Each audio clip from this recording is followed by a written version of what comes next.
B-Bad and Brandon. Content here. Yeah, no.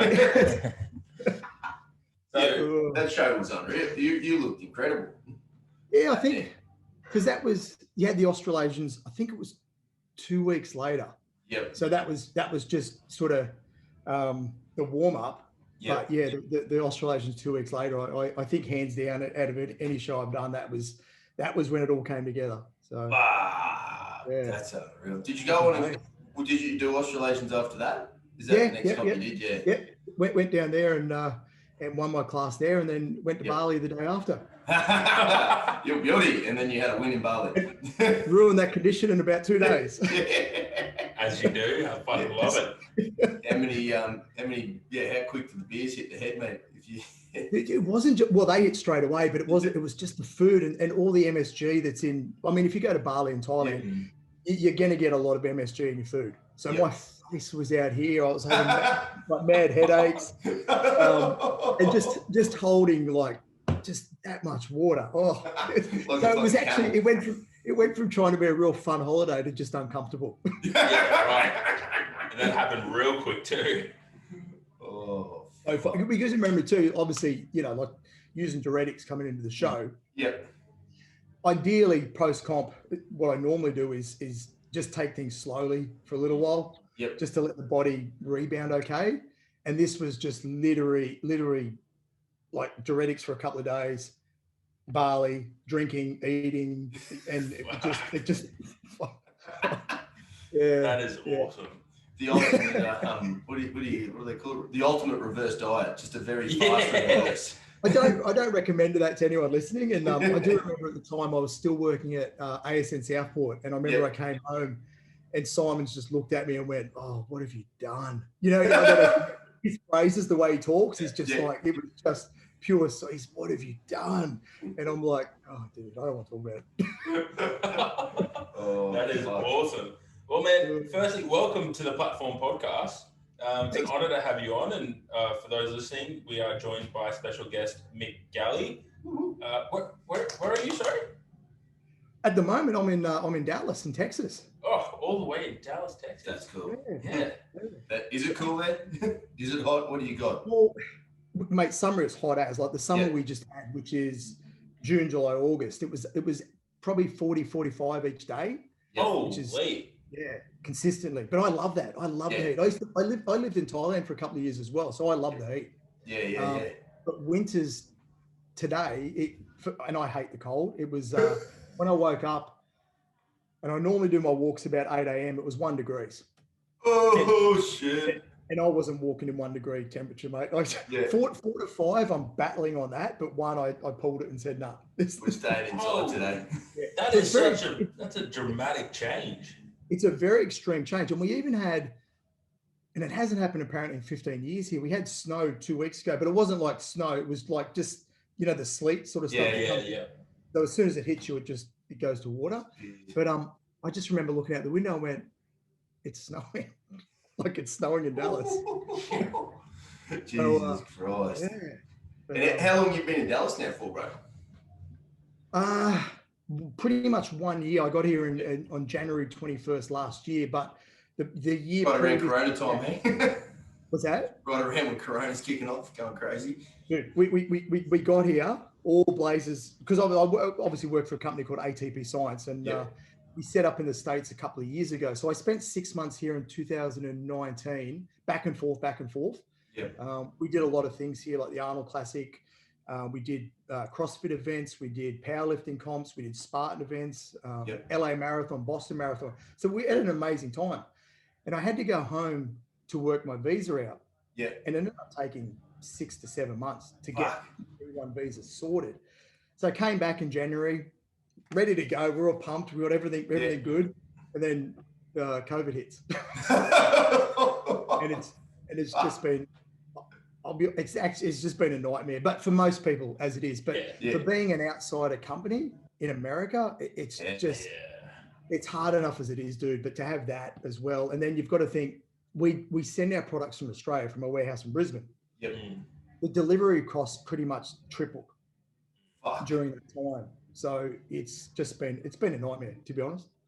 But Yeah. But it's all right. You've made it work. It's all moving along still. It is. Well, we just secured a manufacturing facility 2 weeks ago. Oh, awesome. Texas. So they will be producing all our products. Yep. The one, it's going to cut down on cost, but two, it's we're not going to have stock issues again. Everything's there. Yeah. We've got our warehouse in Dallas as well, so everything's logistically. Dallas is perfect. Yeah. You've got the international airport here. You can fly to anywhere you want in the world. Yeah, sweet. So yeah, it's good. It's good. Yeah. But going back anyway, thanks for having me on, guys. And like I said, Johnny, I've sort of known you. I haven't seen you for a long time, but I do see you on social media. Yeah, bro. I mean, I caught up with you. I touched base with you. I don't even know how I come across ASN at Southport to get protein powder for back in the day, but I knew my clients needed it, and somehow you were the fucking man for it. I was in there. And mate, I used to love ringing up you guys because we'd always talk the shit, and then next thing you know, I'd order fucking 400 bunch of buckets, and then you'd always flick me free shipping, which I was super stoked for, and it'd land, and then there'd be a t-shirt or a fucking shaker in there, and the clients would all get that. And I really enjoyed that time, mate, because I love supplements too. I've been involved obviously in the industry for a hell of a long time. Yeah. But we had a good thing back then in that Southport store. We had some great staff. Yeah. We had great customers as yourself and that as well. And that was a good period. Yeah. And man, everyone was loyal too. Like everyone just loved getting the stuff from ASN too. Yeah. It was a different era. I mean, that's a good 10, 11, 12 years ago. But and we could get really gun products back in. I mean, geez, I first started early 90s. So the mid to late 90s, we could, I wasn't with ASM, but there were some gun products that when you were in America, you could really get. Even back 10 or 12 years ago, there were still cutting edge products that were really next level. Yeah. I mean, obviously things have changed a lot, especially in the last couple of years, but especially I've worked in a numerous amount of sub shops, and over my time, too many now. Yeah, I was across GNC, Go Vita, Nutrition Warehouse. Did a little bit of time helping out ASN with a mate who owned a store over locally in Brisbane. But it's the change in the last 10 years. Like I was only in the game from 2011, but the rules and regulations almost changed every 6 months. What you could do, and correct me if I'm wrong, but Australia has some of the toughest TGA, Ruling Therapeutics Good Association laws out there. It's the toughest that I know of, who I deal with as well. And a lot of the companies I deal with over here, when we talk about how Australia is, they're all blown away as well. They're just going, it's absolutely ridiculous what you guys aren't allowed. And that's changed again in the last 3 months. Certain ingredients you can't have, like there's certain ingredients we can't have in our products in Australia, which is nothing wrong with it. They're just herbs. So it's been tough on a lot of people. Because ATP Science, I fucking love the brand. So I'm really good friends with Grant over here in Brisbane. Yeah, so I've known him for nearly 13 years, back when he started Rebel Sport, years ago. So I've seen the company progress, and when you guys first introduced it to the market in 2013 through Nutrition Warehouse, and it just started gaining so much traction. Your products have evolved. Yeah. But they're just they're herbs, as you said. I can't believe that you're not allowed to put certain things in certain products. Yeah, it's crazy. Well, Alpha Mars, which is, and I don't know how much I can talk about because we have been targeted by the TGA. I mean, we're all compliant now. We've done everything they've asked us to do. Yep. But say, for instance, one of our best-selling products, the Alpha Mars, Shilajit, which we source from the Himalayan mountains, that we can't have Shilajit in our Mars anymore, which is crazy. So that product change is now called Aries, and we use Bulgarian tribulus, which is still great, but it's to me that Shilajit was absolutely amazing. So for me working here, it's great because we can still sell all those products, but bringing out a certain range towards the end of the year, which will be tailored purely to the American market. And Matt, who's the formulator, is very excited because he can really cut loose on some products that he's been wanting to do for a long time. He's one of the smartest men I've ever met. His brain works on another level. And you know how I started? I had a meeting with Matt at, I don't know if you guys know down the Goldie, it's famous. It's called Fuku, which is a chicken teriyaki place. Yeah, right. I think I've been going there since 93. So I probably could have owned it. we had our first meeting there in the end of 2012 to come on board with ATP, but as a sponsored athlete. So that's how I started with them. Yeah, right. And I did that for a few years, and then the roles just kept changing. So I'd travel Australia, I'd be with certain reps in certain states and just, meet people and hang out, train people and whatever. So that was fantastic. Oh, that would have been a good gig. Unreal. When they offered that, I said to Jeff, so you want me to spend a week out of every month in a different state, hanging out with a rep and taking people to lunch and train with them? He goes, yep. What a sign me up. I said, yep, I can do that. And where's the dotted line? Yeah, and what I love too is we've got a very strong loyalty friendship with myself, Matt, Jeff, who's the other director, and his wife Tony. So that's how it works as well. And by sending me over here, there had to be that trust and that loyalty. If you didn't have that, sending someone overseas, it just wouldn't work. No, right, absolutely. And then what a wild adventure that's been. So you've been there from the grassroots essentially for ATP as well. Well, Grant was there as well at the start. I mean, he was the first rep to come on board, and I just remember the first warehouse we had. Yep.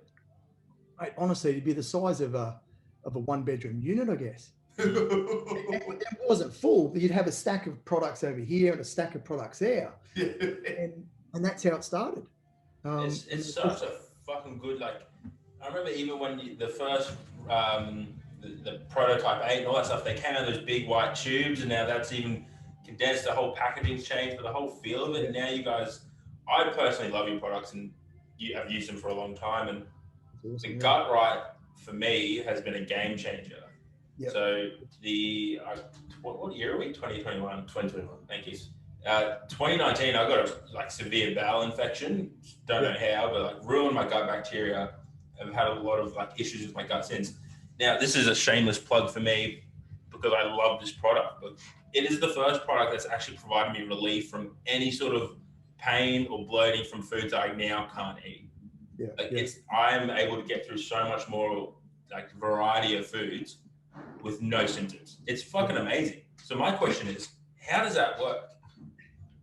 Well, I can't diagnose your symptoms and stuff like that, but it is one of those things with all the polyphenols that's in that product. It helps modulate that gut bacteria. So it's killing off the bad while keeping the good alive. Yeah, so, right. I mean, again, I can't assess what 100% got that as well. But the feedback we've gotten, and when we released it, it was one of the first good gut products to come out. I remember we released it at the Arnold Classic Australia, and within a week we were out of stock. It absolutely blew expectations away. And even in the States, and our problem now is as well, same, we're out of stock. We have to get this manufacturing facility pumping Gut Right out because bodybuilding.com brought it on 6 months ago, which is doing great. Wow. But all our local accounts that we deal with, the number one products we have is Gut Right and No Way, by far. So they are the products we need. We need them back. So it's been a game changer, like you said before. There's been a couple of gut sort of supplements, but nothing that has changed the game like Gut Right. Yeah, that's awesome. To be honest, it's for me having to obviously deal with those symptoms when you go out to dinner or something. I can't eat anything on this menu. The amount of times we've gone somewhere, I'm like, well, I can't eat that.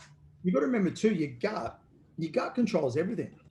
It controls your moods. It controls, some people are massively depressed and things like that as well. It can help such a range of the energy levels. If you can get your gut working properly, it just changes everything. And for someone like myself too, or you guys as well, that are in the industry and you train and you eat all this food, if you're not processing it properly, you may be taking in 40% of what you need or 20% of what you need.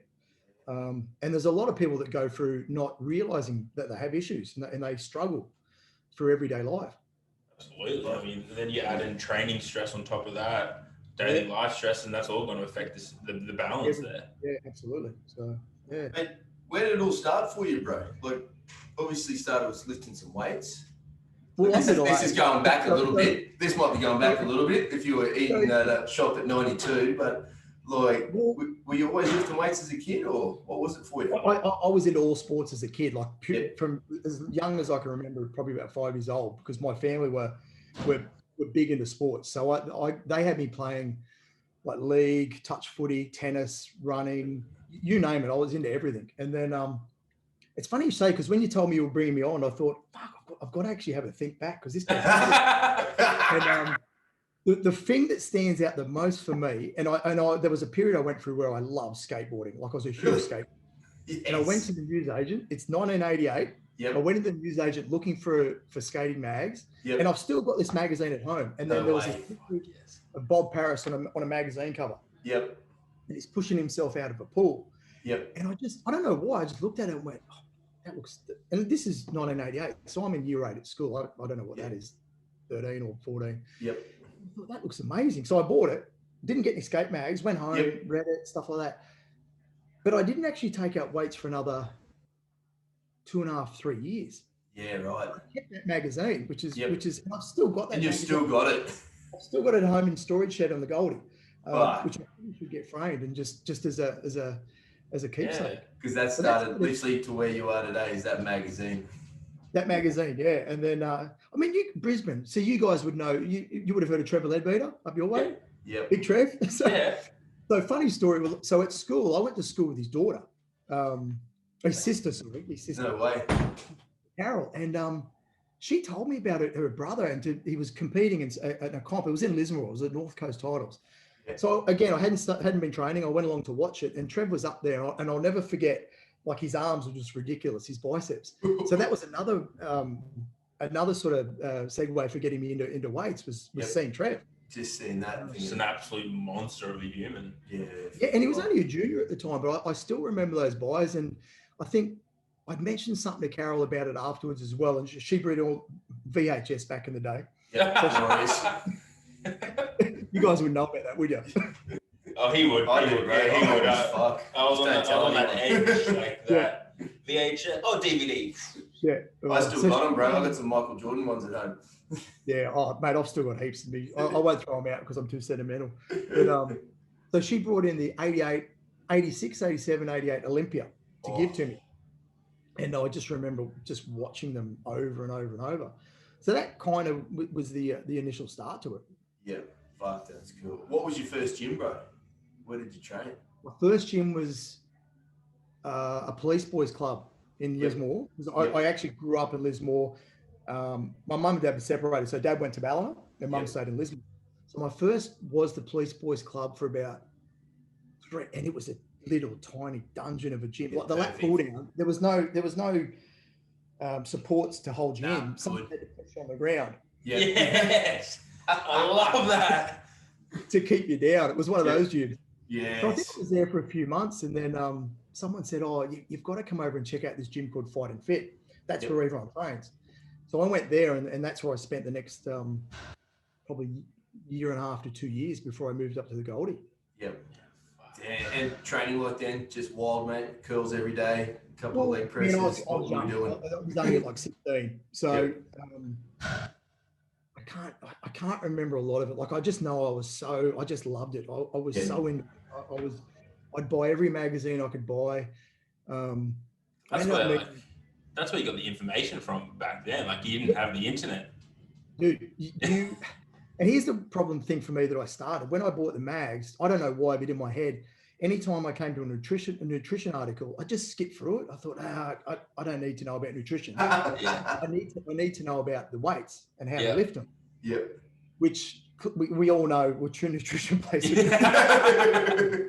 So I'd be at school, and Dad, God bless him, he would make my lunch and like your morning and afternoon lunch, and it usually consisted of Vegemite, lettuce, and cheese sandwiches. Yes, it did. So classic Australian meal. Yeah, so that was popper in the side frozen, so to keep the food cold. Yeah, absolutely. So they were my 2 meals at school, and then breakfast was normally Wheat Bix and stuff like that. So I really had no idea, and there wasn't a lot of real knowledgeable people at the gym. So I was kind of just getting by, I guess, just doing whatever I could. So, but that was in all honesty, that initial first those years plus the first few years up in the Goldie, they were the best years. I think that they were just because you were so naive and you didn't really know much else. You were just finding your own way. Yeah. And I love that. And moving to the coast and training at the coast would have just been wild, wouldn't it? Like, it's a big difference coming from Lismore. As soon as school finished, I moved up here with a couple of mates. And back then, well, one thing, there was no supplement stores in the Goldie back then. You had Sportsman's Paradise. Yep. And then you had, in the gyms, they might sell Balance, Aussie Body. Yep. Remember those poppers? So Balance would have these poppers in the gym. And even though I knew every time I had one, I'd be in the toilet 5 minutes later. You'd still have one.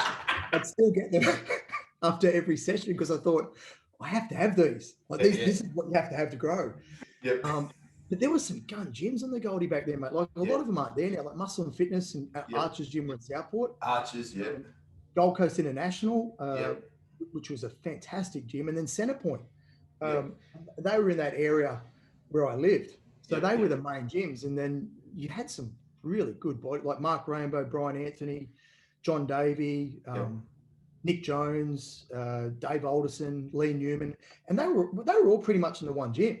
Yeah, wow. Fucking hell. Yeah. That's cool. It's sort of like, I always reflect and think it's a bit of a sad thing that there's not too many of those cool old school gyms sort of floating around anymore. It's all 24 fitness. And my favorite was Archer's Gym in Southport. And that was a very old school gym, but the equipment was made right. So it felt good. And one stage there, every top competitor trained there at the same time. Wow. So that was brilliant.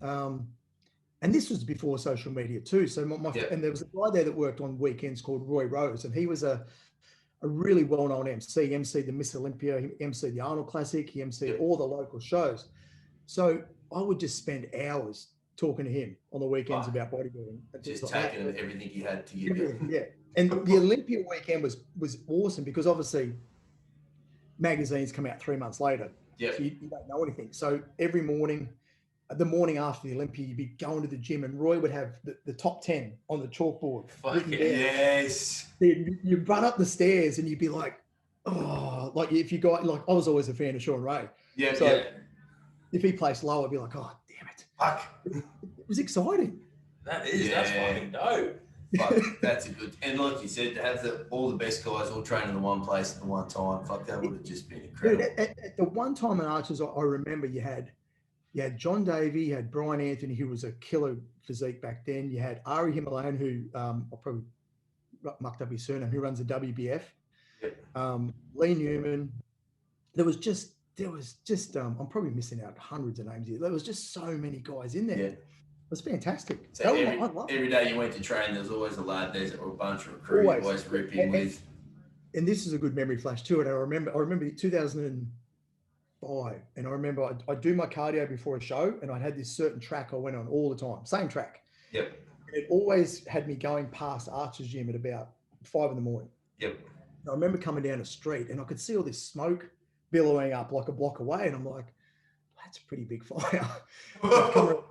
And as I've come around the corner, I've looked and I went, oh, that's Archer's Gym. Oh, fuck. I've got this Archer's Gym jumper on. And as I got close to the fireman, all the firemen standing around, he goes, yeah, you won't be training here anymore, mate. And I went, oh, so the whole place was done. Oh, so that was the end of Archer's? That was the end of the era in 2005. That was it. Done and dusted. So, yeah. Yeah. Like even Australian bodybuilding back then, there was a few really, really dominant people from memory, like obviously listening to people before that, but even at the Olympia, like you came through a glorious time watching the Olympia. Mate, man, I could talk about this sort of stuff for hours. I love it. So when I started in the early, my first show was 91. And then I kind of was really full on with competing for the first 2 or 3 years. Yep. And then I went through a bad period actually of 3 years. And I don't know why, but I went through a self-sabotaging period of I'd get into amazing condition before a show, and a week out, and I don't know why, I would lose it, probably mentally weak, and just eat shit. Just eat shit because I wanted to destroy how I looked. And then it got to the point it was that bad, I went, well, I can't compete. Yeah. And that happened 3 years in a row. Fuck. And it went from doing extremely well for 3 years to pulling out of one show. People were like, oh yeah, okay, you'll get it next time. Pulling out of the next one, half of those people saying didn't want anything to do with you. And then the third show, no one wanted to speak to me. It was just, and that actually clicked onto me how the industry can be. Yeah. You're hot for a minute, and then if you're out, you're out. They can just turn. So that taught me at a real young age as well to have thick skin. So that was good. But at that time too, in those 90s into probably early 2000s, we had, so you'd have the Gold Coast show on at the start of the year. Yep. You'd have the Brisbane show, you'd have the Sunshine Coast, you'd have the Queensland titles. So you had 4 major comps on at the start throughout the year. We had Kevin Lavroni coming out, Dorian Yates, Sean Ray, Chris Cormier, anyone in that top 10 in that 90s came out. I mean, I saw Dorian in 92, just after you won the Olympia. He came out and he guest posed. Now, this is back when they had the IFBB at the Art Centre as well on the Gold Coast, which, Art Centre, then it went to the casino. Yep. Which were the golden years. I sound like a real old timer, don't I? Back in my day. I sound like, well, you know what? I never wanted to be that sort of person, but I am now. I was like, you know what? Back in my day. So Dorian guest posed a week after you won the Olympia, and I was right up the front, and I remember him walking out, and photos won't, and everyone says it, photos will not do justice. Yeah. Like, he was the freakiest thing I've ever seen in my life. Yeah, right. Then he did a seminar at Gold Coast International the next day. Yep. So we got to sit there with him and just talk and just. Wow, what an experience! And it was a good seminar. It went for a good hour and a half. Yep. Sean Ray, he came out. He was one I really wanted to see. So he just got second in the '94 Olympia. Yep. And he came out a week later. No a week way. After that. And that was. He's not a big guy, but he was just unbelievable. Like, just Vic Richards is another guy that came out. Heard that name? Lou Ferrigno came out in the 90s. So yeah, that was absolutely amazing. And I think now with social media, what's happened now is with all of the pros I know over here, they don't do anywhere near the same amount of guest posting, but because everyone's got access to pros at any time they want on social media, it's just not the same. Like, people don't want to go to comps to watch them anymore. Yeah. They can just see it on their phone. Have a look on YouTube and see them. Fuck, it's an absolute miss, isn't it? Like you said, to be able to see Dorian a week after he's come off Olympia there, he's won. Like, that's unbelievable. The calves and the back are what stand out. Like, it was just, and the crowd was just in disbelief. it was a lot of the generation coming through, like they don't, for lack of a better word, like, they don't appreciate those golden eras because, as you said, they have instant access to the new guys. But the physiques back then were just, like, you mentioned Dorian, you mentioned Lou Ferrigno, you mentioned Sean Ray, who never won an Olympia title, correct me if I'm wrong, but had one of the greatest physiques ever. Yeah, he was put together. I mean, Flex Will, another one who came out. These guys were put together so well. Like, everyone keeps saying, when we say the 90s was the best era, and I mean, you look at the 80s too, I think the physiques were just different. Yep. You know, they're just different. I prefer that look of, say, a Sean Ray, a Lee Labrada, a Barry DeMay, those sort of physiques.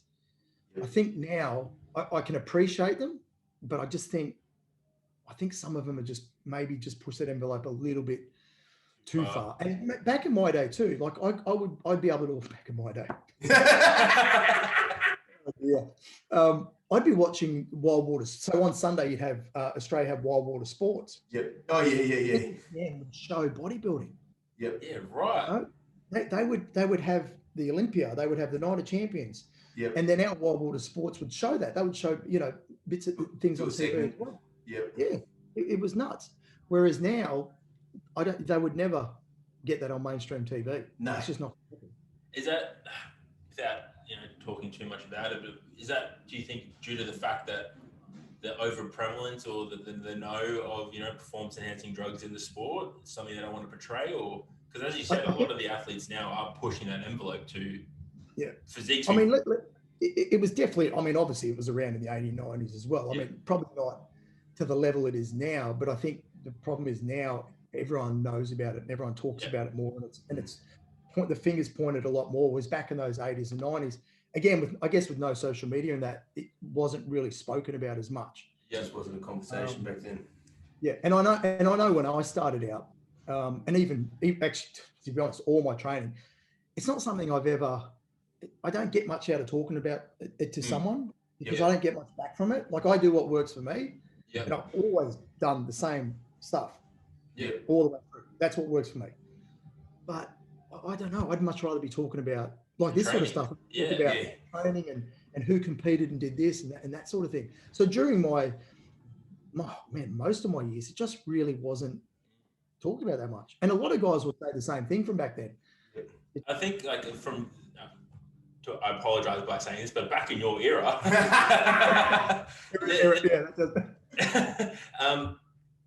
it was looked at as something that added to your training and your nutrition. Whereas now it's like, well, firstly, we're going to build this beautiful drug cycle and then we'll match your training to that. Whereas back in the day, it's like, well, I could just get a little bit more out of myself, but I still train like my fucking balls off. Yeah. It's changed dramatically and it's gotten worse in probably the last 5 years. And I think that, and this goes for the women as well. And I think it comes down to the fact that there's a standard they think they have to look like all the time with social media. Yep. A lot of those guys and women don't look like that year round at all. A lot of them use filters all the time and stuff like that. So I think it gets in people's heads, I've got to do this, I've got to take that. And some guys don't come off, man. Yeah, they don't come off.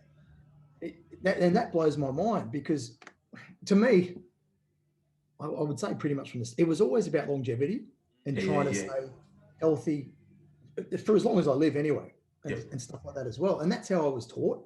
Yeah. And that's luckily from the guys. I suppose there's two ways of looking at it.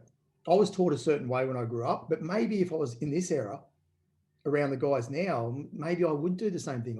That's a hard one to answer because I wouldn't know any better either. Yeah, right. Yeah, you only know what you know from the people around you pretty much. So someone might say to me, well, you need to take this, this, and this, and you need to stay on it for 12 months. Okay. I would hope that I would be smart enough to do my own research, but Plus, I guess the ease of information now plays a predominant role. And we were talking about it on a podcast just the other week with Tatey, like Josh Tate. I don't know if you know Josh. Watch that one. Yeah. So like, I remember growing up watching Pumping Iron, and like those motherfuckers just trained the house down. Yep. And like that's just lost in a lot of, not just bodybuilding, because obviously I'm not in that space, but also powerlifting. Like nobody wants to train hard. Yeah. And you got to think too. Let's go to say Arnold's era. Okay, what do they have? They may have had Deca, D-Bowl, Test, the real basics. Yeah. But their physiques were next level. Like they were huge. Like Franco and Arnold and guys like that and Sergio were massive. And they trained 2-3 hours in the morning, 2-3 hours at night, and still got those results. And I just think a lot of that's, unfortunately these days, a lot of it's, like you said, gear first, and then I'll worry about training and food. But that's going to lead to disaster. Yeah. Because you're not going to have that foundation. And this is where a lot of the mental crap comes into it as well, because how are you going to deal with it when you have to actually come off? And you're going to have to at some stage, and you lose everything. You're going to lose those gains because that's not what you built in your foundation. 100%. It's fake muscle. 100%. Yeah. So how do you deal with it? I feel, I don't know. There's some guys I know personally where some have listened to me over the years and a hell of a lot haven't. Yeah. So it's, And I think that, we spoke to another bloke on the show who did his PhD in the relationship between PEDs and, the male perspective and how it's in the mental health aspect of it as well. So, the rise in body dysmorphia and other conditions like that are so apparent. And as you said, there's no foundation. No. And that's, I think if you base the way you live around how you look, and then you lose that, the majority of people aren't going to be able to deal with that. There's their sense of identity just gone. Yeah. And there's a few of the pros I've known over the years, and it would be harder for the pros too. If you're at a certain size, if you're around 250 all the time, like big, and eventually you're going to retire, you have to retire. You can't maintain that look. So a lot of them go through a bad period as well. I remember, not that I spoke to him personally about it, but I remember Dorian when he was honest on an interview, and he said he actually, he was out of control for a few years because he couldn't deal with the fact he wasn't that Dorian anymore. Yeah. And he's a So, completely and that goes different for, human. yeah, and that goes for all sports. I mean, I've read of, NFL players over here and stuff like that. They're at that peak of their game, and then they retire, and then all that goes. Yep. So that's another side of the sport a lot of people don't look at is Yeah. what happens that after. life, what happens after, what happens next. What happens? Yeah, because you have to stop. I don't care what you think in your 20s. If you think you're invincible, you have to stop. Yeah. You have to. You need to get to a point where it's back in my day. Back in my long breaks back in my day. What was your favorite show you ever did? Competed in yourself, bro? Well, Was it that one? Did we talk about it? There's three straight away that have always stood out. Is 2000 Nationals, 2010 Australasia that you spoke about, and the 2016 Nationals. Yeah, wow. But the 2010, and I prepped myself. Yep. Remember Anders from ASN? Oh, I remember the name. Yeah. Yep. And we used to laugh about it all the time because, I mean, obviously I've got a good foundation of diet and training, and I know how it works together. But I would literally wake up in the morning, assess myself how I looked, and plan my day from that. Yeah, right. And that's what I did every day. For 8 Very weeks. simple way to do it. So you weren't just having like a Monday, Tuesday, Wednesday, here's my regime or what I'm going to do. No. You were just getting up and looking at it. By gut instinct. And I'd come to work and Xavier would go, Anders would go, so what are you doing today? And I'm like, well, I'm just going a little bit more lower carb today. I did 20 minutes of cardio instead of half an hour. But it worked. And I think it worked because there was no stress this time. Yeah. I've really stressed myself out before some shows, like really for no reason, stressed myself out and then just ruined it. Yeah. Absolutely ruined it. So, I mean, you'd need that chill, calm. I mean, that goes for any sport, doesn't matter what you're essentially. But this is where it separates the top guys in the pro ranks is not only are they, okay, let's face it, they're hyper responders. They can take, for the majority of them, less amounts of gear and get fantastic results. They can train and get better results. They can absorb food better than anyone else. They can recover quicker than anyone else. Yep. And if you add on top of that too, just mellow, don't stress, just get the job done. That's when you become, again, in all sports, that's when you become a superior athlete. All those things combined. So, and obviously you've got to have, or just genetics as well. To be just fucking an elite human across all the levels, Yeah. So, and you guys would have seen, and even the powerlifting, you guys would see that. You just see people same thing, bro. That just get it. Absolutely. And what was your first job in the industry? Was it in a supplement shop? Was that how? Did you do coaching and training for people? What led you next to get to where you're at with ATP? I wouldn't call it my first ever sponsor was back in '92. Yep. And it was a company called Pure Power. Yep. It's not around anymore. But I sort of did a little bit with them. So I kind of, actually there was a big gap before that. I think the first ever time I came into a sub store to work was with ASN in 2007. Yep. I mean, I've been involved in this for a long time, but I didn't want to be in a sub store. And Simon actually convinced me. Did he? He said, "Come on, you get in the shop and have a go." Actually, before that, that's right. I was working in gyms. Yep. So I was in gyms before that. So Sup Shop was the first time in about 2007 with Yep. Yes, that would have been a lot of fun working around with Simon and all that crew for that time you were there, right? And that was the good part too, because he was very good at sourcing out products not many people have heard about. Yep.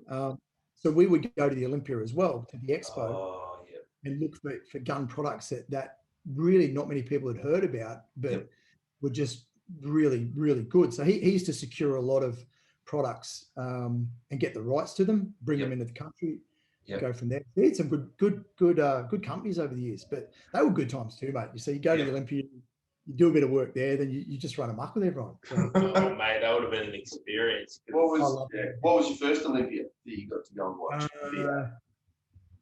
It was 2003. Yep.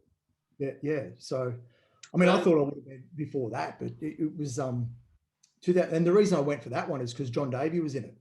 Oh. So he qualified for it, and I just remember he qualified at the Aussie Grand Prix in Melbourne by placing third. And I said to my mate who was sitting next to me, I said, "All right, we're going. We have to go watch John."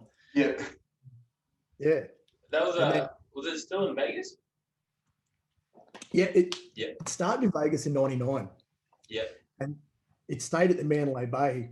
That was when I first thought it was at the Mandalay Bay, which is amazing. So they had the convention, which was nowhere near what the size it is now, and the show all in one place. Wow. Yeah, because now the show and the convention are separate, aren't they?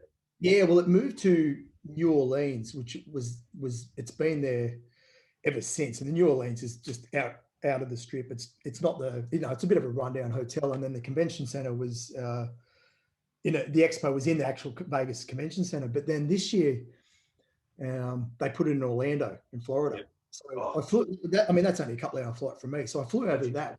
Good, but it was different because every Olympia I've been to has been in Vegas. So you can watch the show, but then you've got so many other things to do. Yeah. Whereas Orlando, I kind of went for the show, watched that, and then I went to a theme park. Yep. And that's it. And that was it. And then I come home. Whether or not, I'm not sure what they're going to do this year because obviously COVID's still an issue. So whether they did have it booked in for Planet Hollywood last year at the Olympia. Wow. So hopefully they get a chance to have it there. Yeah. But I think they're still undecided what they're going to do. Damn. I mean, in Vegas, mate, they would absolutely be running amok after the show. No doubt. Did you get to hang out with any of the guys that were on stage or anything like that? One of my first initial after parties was with, he's in jail now for murder, but it was Craig Titus. I don't remember him. Him and Chris Cormier held an after party. And that opened up my eyes. I remember I was there with one of my mates from Australia. My cousin lives in Santa Monica. Yep. So he was there with me. And I remember we were in the club and then this guy's walked through the doors and it was Dorian Yates and he had these big ass sunnies on. 1 or 2 in the morning. And I just remember he had all these fitness girls around him. And that's all I remember. I just remember that. First, I was just like, oh, fuck, that's Dorian. And then I'm like, and then all these girls. And but it was just, I don't know. I just love Vegas, mate. There's just so much to do all the time. Yeah. Whether it's nightlife or fucking sightseeing or fucking... Oh, dude, you can do whatever. You can go shooting guns. You can take some hot cars out into the desert and drive them around. You've watch still got Celine Dion sing a song somewhere. If you want to watch Celine, you can absolutely. Yeah, Brandon, I will be there. Fan of Celine Dion and has been known to sing on the podcast her songs for us. That could be the intro. It has been. It's a very guilty pleasure that I am not ashamed of. Oh, fucking hell. Mate, I'm looking at your Instagram now, bro, and you got a photo sitting here with Jay Cutler in what looks like his house. Is that right? Oh, that's a good story too. Hey, what is happening there? You're holding the trophies. He's looking. Yeah, I was trying to get down there. You know the photographer Charles Lothian? Oh, I think I've heard of the name. I think I've heard him on your page. So he's one of the best photographers in the world. Yep. He's been, unfortunately, he couldn't come this year. So Flex Magazine would normally hire him each year to go out there and take photos. Yep. So I started helping him, I think it was the 2013 Olympia. He needed help just at the shoots, just the whole lighting up and stuff like that. Fuck, so said, what a job. I said, yeah, I'm in. So I think I've helped him at maybe 5 different Olympias. And so I've got to see and chat with, Phil and Rami and every top pro you can imagine. I've sort of helped him out, which has been fantastic. But that year, I think it was the year before, Jay Cutler was trying to do he wanted to do a little bit of a few photos in his office at his house. Yep. I can't remember. I think the year before something happened and we just couldn't get it done. And then this year he got the phone. It's like once Jay rings, that's it. You've got to get there. So we're in the hotel and Jay Cutler rings him up and he's like, and Charles just looked at me and said, we've got to get there now. We've got to be at Jay Cutler's house. So we drove out there and we honestly figured it'd be like quick 20 minutes in and out. Yep. We spent a good couple of hours there, dude. Wow. It was so cool. We did a few photos and then we just sat in his couch in his office. Yep. And we just talking, just normal questions back and forth with each other. He showed us around his house. He went through all his trophies and gave us a rundown of how the preps were coming into him. So those things, dude, you can't buy memories like that. Like, that's just can't. unreal. Yeah. That was really, really good. And it's little things like that. And I said to Charles over the years, that's helped me over here. Yep. guys that I've met in the past, because it just makes things easier. Yep. When someone kind of knows you from something. Yeah, you know what I mean? Yeah, 100%. Just breaks the ice a little bit. Yeah, I mean, you're starting to build. I mean, starting to have built quite a strong relationship with a lot of big people in the game. Yeah, I've been very fortunate over the years, to really meet some of the top guys, and the majority of them are unreal. The majority of them are really willing to help. Yeah, that's cool. I've noticed over here too, there's been some top, not only pros, but prep coaches and other company owners that have given me some advice about how to go about business here and what not to probably do. And I rate that. Like, I really think that's just something that it's probably missed a lot. Yeah, that's pretty cool, because I mean, often you can see, I mean, guys like that they don't need to help, and you don't really know who they're going to be just by seeing photos or getting to meet them until you get to sit down and talk with them. You look at Jay now, how awesome he is. He just gives back to the sport. He's at every comp. He's just a brilliant ambassador. If that's you sort of want to circle him as an ambassador, I think he's brilliant. Very, very down to earth. Like, there's no arrogance about him whatsoever. Yep. He'd be one of the favourites you've met over the years? As far as personality wise, and that as well, because I felt like he could have easily rushed us out of that house and just done his own thing, but he generally wanted to know, well, with Charles, about his photography and stuff like that as well. What Australia was, what we were doing, where we were living, and he asked about what I did with the company and just things like that. So that was amazing. Yeah. That's imagine the stories you made Charles would have had with all the people he's put over the years as well. Yeah, he's got some magic, but there's been a lot. I mean, Sean Roden's another good one that we've stayed in contact, and we do message each other. He was really nice. So I have a selfie with Sean Roden from the Arnold's Expo one year, and that was the highlight of my year. Great bloke too. He is, mate, and I tell you what, and I hope that the crap gets sorted soon that he's going through. Because that's been, that's been 2.5 years now almost. Fuck, because he's not allowed to compete until. He's not, but I think because Jake Wood now runs the Olympia. Yep. And he had it. I mean, his first Olympia was December last year, so it's a tough one because, I mean, none of us really know. But if they let him compete and he's found guilty, like if the court rules he's guilty, I mean, what do you do? It's a tough one, but at the same time, I'm under the thing too. You're innocent until proved guilty. 100%. Yeah. So, absolutely. Man, you're traveling as well. You must have had a great opportunity to train at some pretty cool gyms overseas as well. Like, where's some of the favourite ones you've been able to go to and people you've trained with? Gold's is always one of my favourites because my cousin lives in Gold's Venice. I trained there once as well. It's the atmosphere. Yeah. But my cousin lives just a block away on the beach. Like he moved here. Well, I'll tell you what's funny. He was in Australia back in '94, and we were walking on the. I can't believe I remember this. We were walking on the Broadwater in Surfers Paradise, and he goes. And this is back when you could do this sort of stuff. You could move to other countries relatively easy. Yeah. I'm gonna move to LA. He's wanted to do it for ages. I remember the exact words I said was, "All right, you go there and just get everything organised, and I'll be there in 6 months."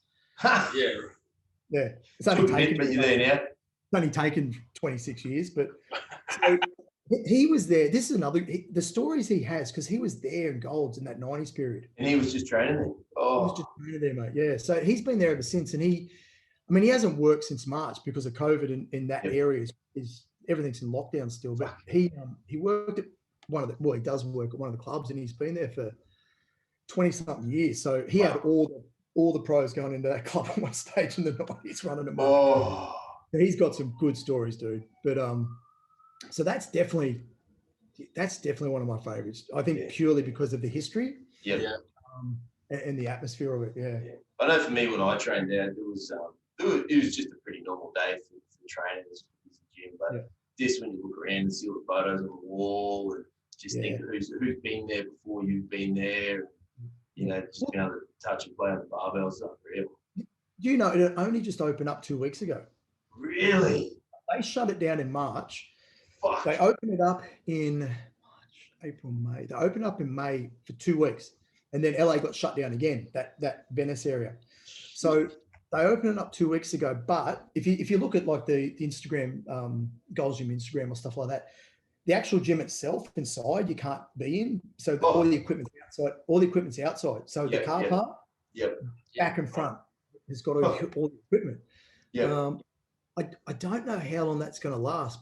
It seems like, I mean, it depends how you. It seems like over here things is going to be opening up pretty. Even though the cases are extremely high, it seems like going to open up pretty fast. Which I still think this was a real bad political thing over here. Yeah. Get Trump out, to be honest with you. That's how I view it, and that's how a lot of people view it. Yeah. Which is bad. So I think everything will be back to normal pretty quick as far as opening up certain states. Texas, we've been fine. We only had a 6-week lockdown in April. Yeah. And then after that, there's been no issue.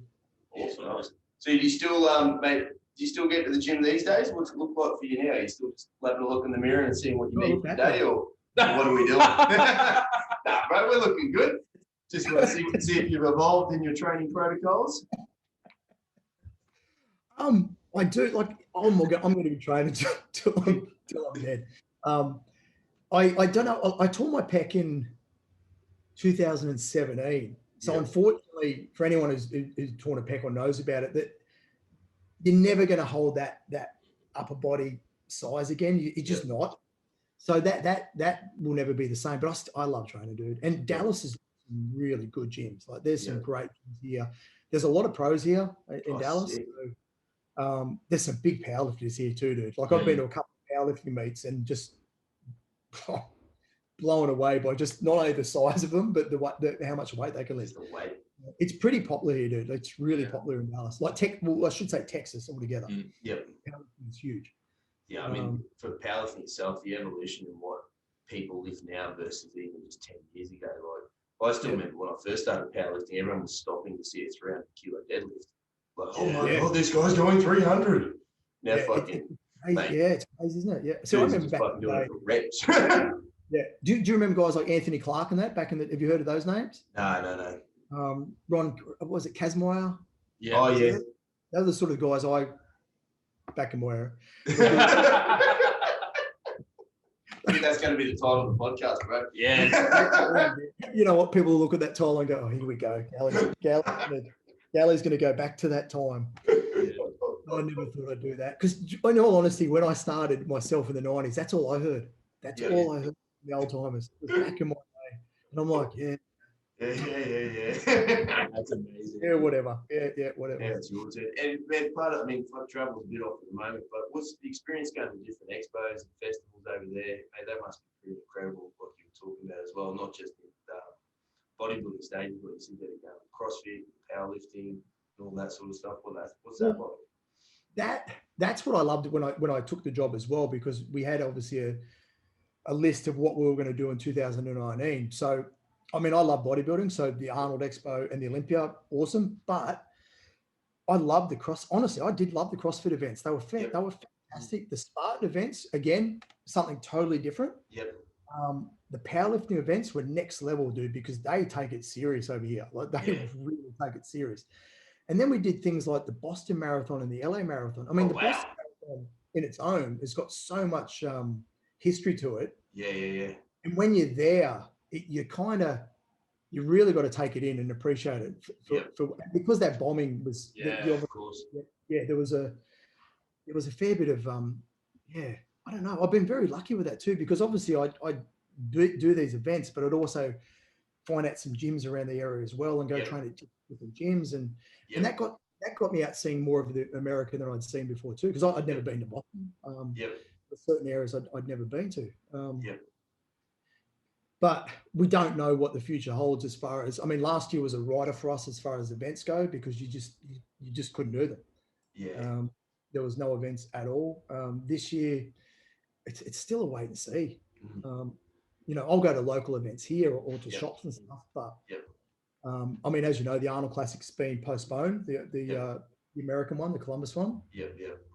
And I don't think there's a pro show until May.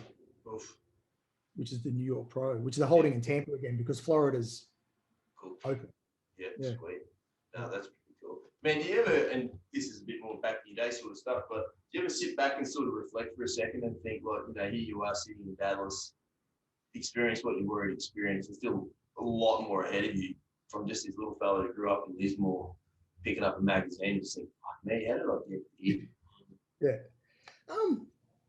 Yeah, I don't know. So I don't think about stuff like that sometimes. Yeah. When I do, to be honest with you, when I sit back sometimes, and I think more so of my bodybuilding career, what I did, there's probably more regret than anything else, because I think there was a lot more I could have done if I taken certain things serious.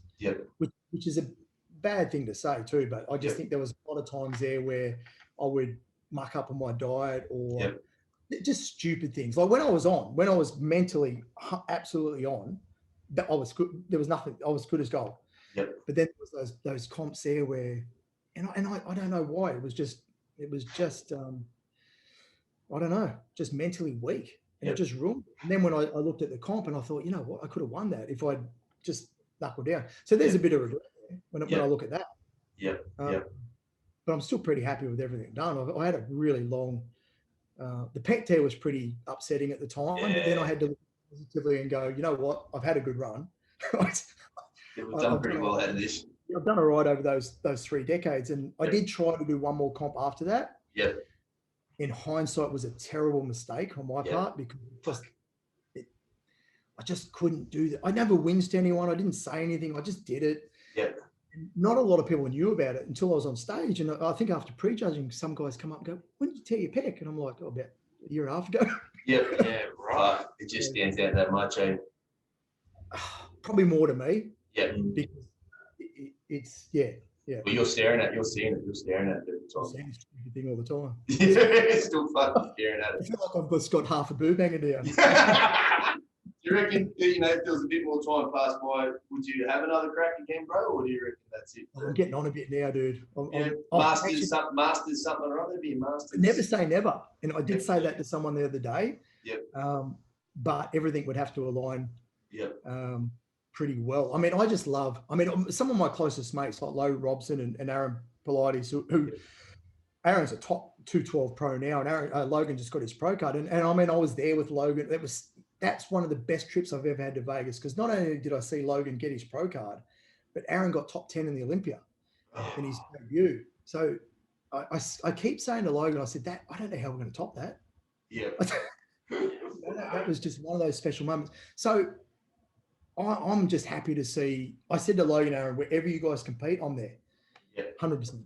So I guess that makes up for it. But who knows? Never say never, but there's probably a big part of me that thinks probably not. I'm not going to get that back. If I could make a suggestion, if that's not for you, I think have you considered maybe some powerlifting? What do you reckon, bro? Making some what? Some powerlifting. Oh, dude, I'm not that strong. Look, I'll be very honest, neither am I. But it's more of a social experience for me. You know what's funny? When I started, do you know how some guys are naturally strong? They've got the grip strength, they've got the power movement. My squat and my deadlift wasn't too bad, but my bench was horrendous. Do you know me to get to one plate aside? Oh no. I remember at one stage I had the 210s on. I mean, I was only 16, 17, but I was still, it just took me so long. And that was another good thing too, because that got me onto genetics as well with some people. Some people just excelled, you know, like some people. So unfortunately, I get so frustrated because when I did train with Logan or with Aaron, and they are both 2 strong guys, I'd be just like, oh, I just couldn't do it. And if I tried more than what I knew I was capable of, something would tweak. Actually, here's a good story too. So the pec tear, do you want to know how that happened? Yes, we do. All right. So I'm going to blame this on Aaron. If he's listening, I'm going to tag Aaron in on this so he can hear it. He knows it.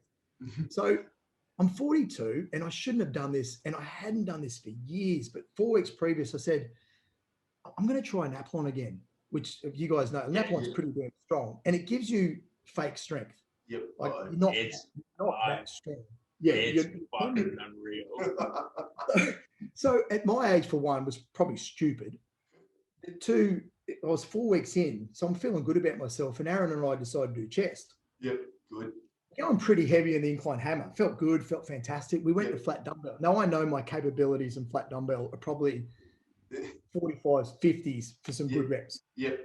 Aaron got me doing the 60s. Uh-oh. And I just remember, I think it was second or third rep, and you know, and you, and it went. And Aaron, I don't know if you guys know Aaron well, but he's pretty dramatic. Aaron's just yelled out, "You've torn your back!" And then you get that skin gets all that weird look around it, and I just remember going into shock. And then I've got my gym bag, and I just remember dragging my gym bag out of the gym behind me, and I just left. Fucking sad. Oh, good time. So Aaron, you're to blame for that. Your fucking fault. I should have done the 50s. Oh, I think I went home and chucked all those bloody things out too, all those apple. Do you remember your best numbers at all? What's the most you managed to squat, bench, and deadlift, bro? Bench, I did get up to 3 aside, but it was like a struggle for 1 rep. Like it was a struggle, like bad struggle. I think my maximum for dead was probably 4.5 or 5. Yep. Squats, I actually did get up to something reasonable. It was about 4.5 or 5, but I was never that heavy either. So I was pretty happy with those lifts. Yeah. But what would you have weighed? What would you have weighed? My heaviest off-season weight, I was in my early 20s and I didn't know any better, was 105. Oops. and I'm only about, well, it depends who you ask. Like I say 5'6", but to you guys, I'm about 5'5". Yep. We'll just keep that between us. So can you imagine someone 5'5" at 105 kilos? And back then too, I think this was like 21, 22. I'm doing security and surface with my mates. You had to wear button-up collars. Yeah, right. Yep. So my chin's hanging out over this tie. It's the middle of summer. I'm sweating, and I just look like this beach ball doing security. Looking back now, I must have looked like a dead set idiot. But so, but luckily I didn't have trouble losing the weight. It came off fast. After that, I pretty much hovered around 90, 92. Yep. Fuck, security and surface, mate. What years did you say? I reckon you probably would have tossed me out a few of those clubs, probably. Oh, man. See, that was a good years too. That was when, I don't know, do you guys know a guy named Ron Partlow who's from Mutant Nation? No.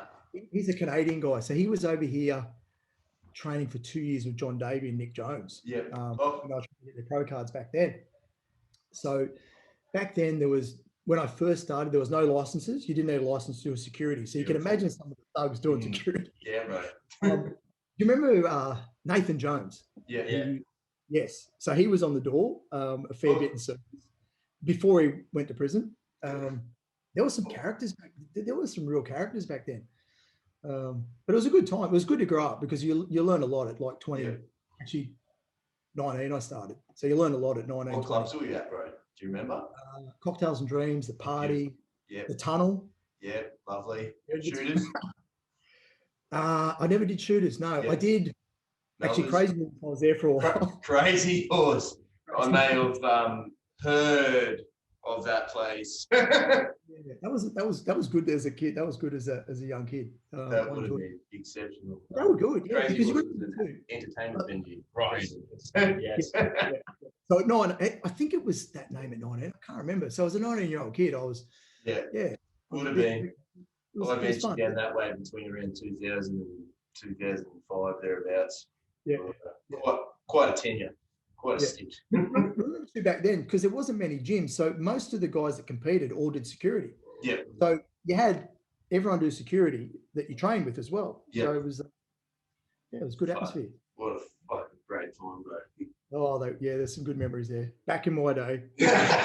Mate, we got 10 questions for you. Are you ready for them? Just rapid fire. Rapid fire. First thing that comes to your mind. Are they about the 90s? What makes you unique, sir? What makes me unique? Mate, you might have to ask Logan and Aaron that. I'm very punctual. Yep. They hate that. I don't know if that's right. But if I say 5 o'clock, it's 5 o'clock. Yep. It's not 10 past, it's not 10 before, it's 5 o'clock. Yep. That's the best I've got at short notice. Yeah, that's all right. Well, that's good to know now that we left you running late from our end as well. Who are the special people in your life, bro? Oh, my family. Obviously number one. So that is hard being over here. away from them. My girl back home as well. Like that's hard because we can't get her over here at the moment. Yep. And I've got a good I've got a good circle of friends, mate. Like really good, close, that we've been mates for a long time. So that's real great. What's something you're most proud of? Longevity in the sport. I thought that was my goal at the start, was to not rush anything, to learn things mainly on my own. I did get a lot of help from John Davey at one stage, and also what the team has done with ATP. Yeah. Because it's a massive team effort, and we've gone through a lot of highs and lows, huge amounts of highs and lows. They're the two things that stand out. That's cool, mate. What movie would you like to star in? What character are you going to be? Just talking to someone before, and they said I'm a huge fan of Mel Gibson, which I am. But mate, there you go, just off the top of my head, Mad Max. You'll be Mad Max, lovely. Mate, what's your most used emoji? Oh, here we go. This could be dirty. I don't know. That's all right. It is. Oh no, it's the hand sign. Yeah. What's your favorite dinosaur as a kid? I didn't have any, but I think it'd be the T-Rex if I had to pick something. Yeah. T-Rex has been popular. If you could find out how and when you die, would you? No, because it could be tomorrow. Yeah, fuck. Yeah, We don't fuck. want that. That's a fuck. No one's ever Would said you that. do things differently today if you knew it was tomorrow? Ooh. Well, it's 7:48 at night here, so Fuck, you don't have much left, right? I'm not sure if I'm going to die early in the morning. I don't have many hours left. I probably there's a good Texas barbecue down the road. I would get there and I'll be getting on the brisket. I'll be getting the brisket ribs into me. Fucking done, mate. This will be a good one. What age do you feel right now? Mentally, teenager. Amen to that. I don't feel. Yeah. What pet did you have growing up, bro? I talked about this with my girl the other day. Unfortunately, we had a couple of cats as we grew up, but I always wanted a dog, but my mum and dad would just not commit to a dog. But just cats. Have you got a dog yet? I can't be in here because I'm away too much as well. One day there'll be a dog. One day. For retirement. Mate, what's the best thing that happened to you last week? I went in to do taste testing for the collagen protein at the new facility to see how it's coming along. That was actually really cool because when you to mix with people like that, I thought really fascinating actually. Yep. Fuck yeah, mate, that's awesome. Mate, we can't thank you enough for coming on the show. I actually really appreciate it, and I sussed out. Like I said, I watched Josh's interview, which I loved. I've known Josh, not close, but I've known Josh for a while. So it was good to watch that one and things like that as well. But you guys are doing well. Yeah, thanks, bro. Really appreciate it, man. We've got a big year coming up. Hopefully, pump this thing up a little bit more. Get heaps of. Our goal is always just to get really interesting people on with interesting stories. Fucking and just sit down and let it unfold, bro. I hope I didn't talk about too much back in the day business, but no, I mean you gave us the perfect title, so no stress. That's the name of the podcast, bro. But mate, for those wanting to, if they want to reach out, know a little bit more about ATP, where can they find you? My Instagram handle is just my name, and then same on Facebook. Yeah, perfect, man. We'll chuck that all in the show notes. Yeah, absolutely. Bro, thank you so much. You enjoy your night. Go get that brisket because we don't know how much longer you've got. So, how bad would you guys feel if something happened to me tomorrow? Fuck, bro, I would feel terrible. I'm not celebrating brisket though. You'll need to change the heading of the podcast. So you just cut out there. His last minute. You'll need to change the heading of the podcast. I think you hit mute. Oh no, I heard him. You cut out, bro. Oh, I cut out. Yeah, I'm good. Oh wait, there we go. Turns out I cut out.